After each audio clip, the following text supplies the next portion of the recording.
Why does risk management matter so much in the development of medical devices? Well, it's not just about meeting regulatory requirements. It's also about ensuring the safety and efficacy of the devices that could potentially save lives. Risk management starts right at the beginning with the initial idea for the device. It's not an afterthought, it's an integral part of the development process, woven into every stage. First off, the intended purpose of the device is defined. This is a crucial step as it sets the direction for everything that follows. It's about understanding what problem the device is designed to solve and who it's designed to help. Next comes the SWOT analysis. That's strengths, weaknesses, opportunities, and threats. This involves looking at the device from every angle, identifying its potential strengths and weaknesses, and understanding the opportunities and threats in the market. Then there's the benchmark analysis. This is where learning from the competition comes in. It's about understanding what's already out there, what works and what doesn't. This helps to avoid duplicating mistakes and to identify opportunities for innovation. Following this analysis, the process of risk identification begins. This involves identifying potential hazards associated with the device and the circumstances under which these hazards could lead to harm. Next, these risks are evaluated. This involves determining the probability of occurrence of harm and the severity of that harm.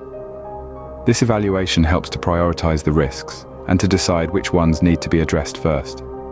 The next step is risk control.